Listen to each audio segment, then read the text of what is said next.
오늘 하나님께서 우리에게 주신 말씀은 마가복음 2장 16절에서 17절입니다. 마가복음 2장 16절에서 17절 신약성경 56면입니다. 제가 봉독하도록 하겠습니다.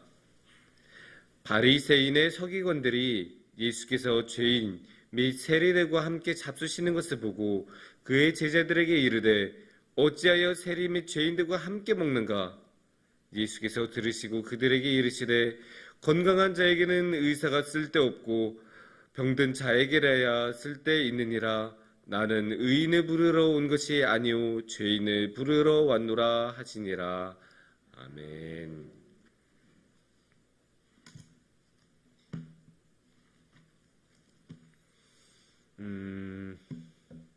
내 인생의 마지막 변화구라는 영화가 있습니다. 아마 여러분 중 대부분 안 보셨을 거예요. 그렇게 유명한 영화는 아니니까요. 근데 이 영화는 야구 영화입니다. 제가 예전에도 말한 적 있죠. 저는 야구를 좋아한다고. 그래서 이 영화도 재밌게 봤습니다. 근데 이 영화는 야구 영화치고는 조금 특이하게 선수가 주인공이 아니에요. 물론 야구 선수는 나오죠. 하지만 선수가 주인공이 아니에요. 이 영화의 주인공은 스카우터입니다.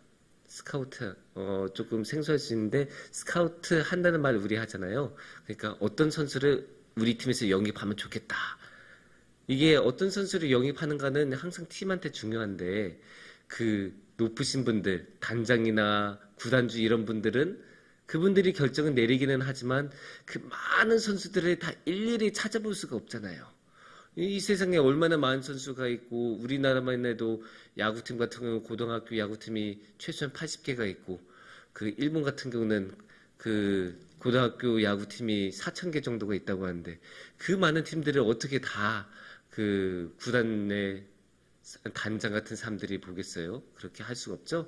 그러니까 전문적으로 그것만 하는 사람이 이제 스카우터를 보내서 그 팀 어떤 뭐 좋은 선수가 있더라 하면 거기 가서 그 사람이 이렇게 보고 정말 잘하나 한번 보고 또 저쪽에 괜찮은 유망주가 있더라 하면 저쪽 가서 이렇게 보고 그래서 부산도 가고 광주도 가고 대전도 가고 여기저기 다 왔다 갔다 전국을 방방곡곡 이게 갑니다. 우리나라에 그래도 그나마 작으니까 괜찮은데 미국 같은 경우는 얼마나 넓어요.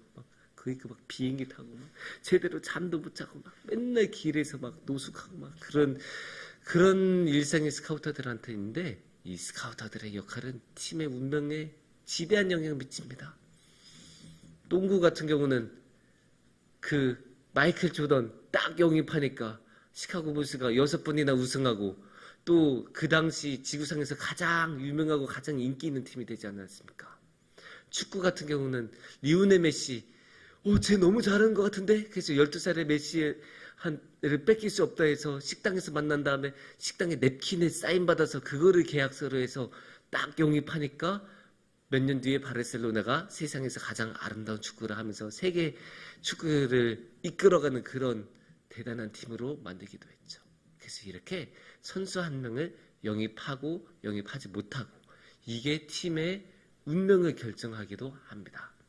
이렇게 팀의 운명에 지대한 영향을 미치니까 종목을 불문하고 팀을 불문하고 항상 좋은 스카우터를 영입하려고 합니다. 그리고 그 좋은 스카우터란 항상 좋은 안목을 가지고 있어야겠죠. 다들 기록은 같은 기록을 가지고 있잖아요. 같은 기록 또 저 선수가 저 팀에서 잘하더라 막 이런 소문을 다들 들을 텐데 정말로 옥석을 가려내기 위해서는 진짜 좋은 안목이 필요합니다.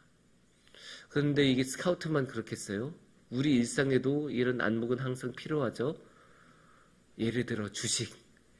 지난 21년까지 우리나라 주식계가 엄청난 호황을 맞이했었는데 그 호황을 맞이하는 중에서도 내 주식만 오르지 않아. 이런 사람들이 되게 많았거든요.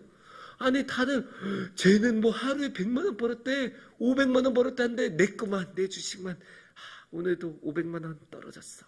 이런 사람이 있고 또 우리 권사님들 시장 얼마나 자주 가세요? 시장 자주 가시는데 똑같은 파를 사도 이 권사님이 사는 파는 맛있어. 이 권사님이 사는 파는 똑같은 가격에 줬는데 좀 시원치가 않아. 이런 경우 많잖아요. 물론 우리 권사님들은 다 고수이시니까 좋은 안목으로 좋은 파만 고르셨을 거라고 믿습니다. 그런데 우리 신앙에도 탁월한 안목을 보여주시는 분이 계십니다. 그분은 바로 예수님입니다. 예수님께서 어떤 안목을 가지셨는지 오늘의 말씀을 통해서 볼 텐데요. 오늘의 말씀의 이야기를 보면 예수님께서는 식사를 나누십니다. 식사를 나누는데 바리새인들이 너무나도 싫어하는 죄인과 세리들하고 식사를 해요. 우리가 보통 어떤 사람을 그 사람의 친구를 통해서 파악할 수 있다고 하잖아요.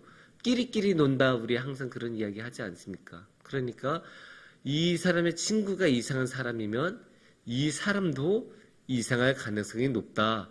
우리 항상 그런 거를 생각하면서 살잖아요. 근데 여기 보세요. 예수님이 누구하고 같이 겸상하고 있어요? 죄인하고 세리하고.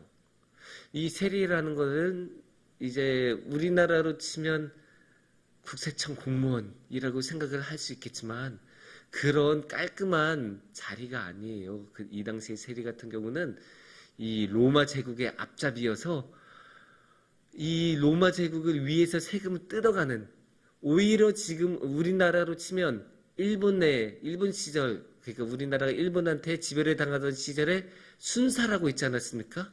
이 순사 중에 조선인들 순사들이 많았는데 그런 순사하고 비슷한, 우리가 그 제국의 지배를 가장 몸소 체험하는 사람, 그 사람이 바로 일본 시절에는 순사였고 이 성경 시대에는 세리였던 거죠.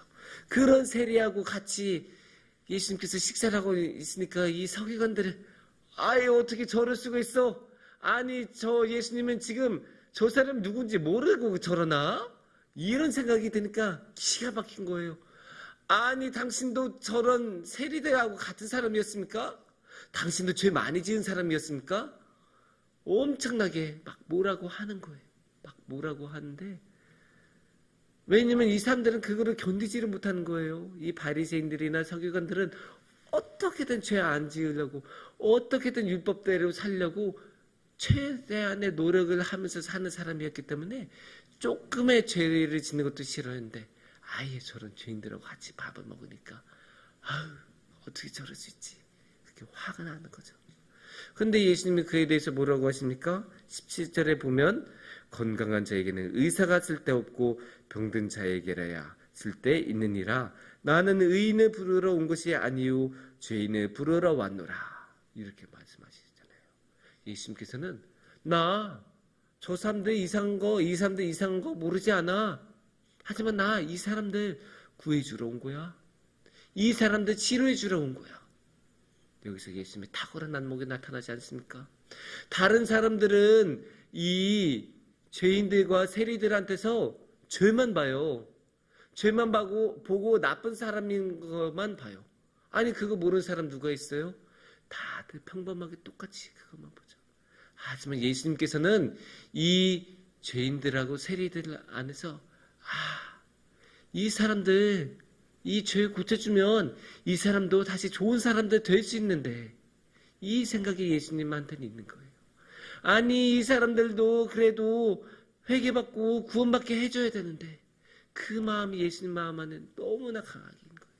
그래서 예수님만의 안목으로 이 사람들을 버리시기 싫으셔서 이 사람들하고 같이 식사도 하고 같이 이야기 나누시면서 이 사람들을 고쳐주시기를 원하셨어요.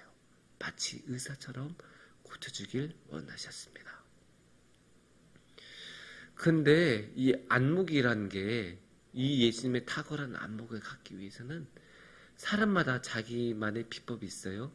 이게 말씀드렸잖아요. 다 똑같은 데이터를 보고 똑같은 자료를 보고 똑같은 물건을 눈 앞에서 보고 있는데 어떤 사람은 좋은 물건을 고르고 어떤 사람은 안 좋은 물건을 고르고 어떤 사람은 좋은 선수를 고르고 어떤 사람은 안 좋은 선수를 고른다고 했었죠. 그러면 어떻게 그런 안목을 고르는 그런 게 있을까요?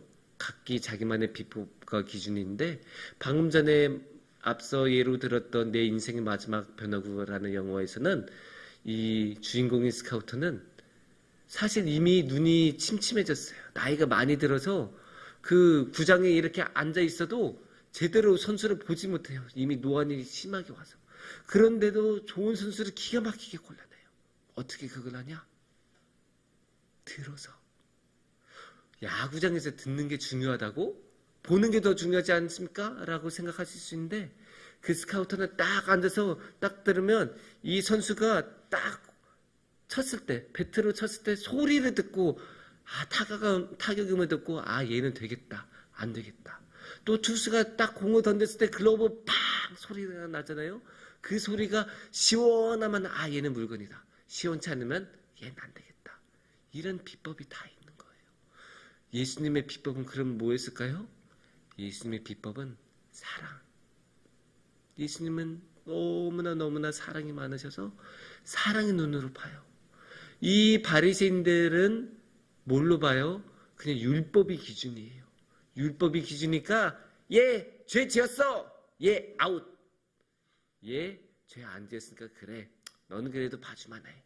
이렇게 기준을 삼고 판단을 내리는데 예수님께서는 사랑이 너무나 많으시니까 이 사람을 어떻게든 구해야겠다. 아니 내가 보기엔 이 사람 쓸만한데 내가 보기엔 이 사람 조금만 이거 해주면 죄에서 해방돼서 하나님의 크신 일을 하는데 그래서 조금만 딱 풀어주니까 위대한 제자들이 나타나고 세리 중에서도 주님의 제자들이 나타나지 않았습니까? 또 그렇게 예수님의 제자들을 박해하던 바울도 예수님께서 조금만 풀어주니까 위대한 사도가 되지 않았습니까? 이렇게 예수님의 탁월한 안목은 다 사랑에서 너무나 크신 그 사랑에 있습니다. 그 사랑을 가지고 예수님께서는 우리 모두한테 다가와 주세요. 그 스포츠에서는 통상적으로 그렇게 스카우터가 보고서를 올려서 딱 팀에 이렇게 하면 그래서 허락을 받고 결제를 하면 계약을 하잖아요, 당연히. 그래서 계약을 할 때는 계약금을 지불을 하거나 이적료를 지불을 하는 게 통상적으로 하는 일이에요. 근데 우리 같은 경우는 사실 누구한테 소속이 되어 있었어요? 악의 무리한테 우리는 소속이 되어 있었어요, 원래. 악의 권세 밑에 악의 지배를 받았다고 했었잖아요. 근데 예수님은 탁월한 눈빛으로 안목으로 그거 보시고 안 되겠다, 쟤는 데리고 와야겠다 하시면서 예수님께서도 이적료를 지불을 하셨는데 어떤 이적료를 지불하셨어요? 자기 자신. 예수님의 몸소 자기 자신을 악의 무리한테 내어주시고 저 십자가에 자신을 내어주시면서 우리 모두를 구원해 주셨죠. 왜냐? 예수님은 안목이 탁월하셔서 우리 안에 진정한 모습들을 보아주셨고 또 예수님께서는 너무나 사랑이 많으셔서 우리들 중에서 한 명이라도 포기하실 수 없으셨기 때문입니다. 그래서 우리가 이 사랑이 많으신 예수님을 항상 마음에 품고 또 우리도 그 사랑의 안목으로 다른 사람들을 보면서 항상 사랑으로 우리가 나아간다면 우리 마음이 항상 주님의 사랑으로 충만해지기를 축원합니다. 함께 기도드리시겠습니다.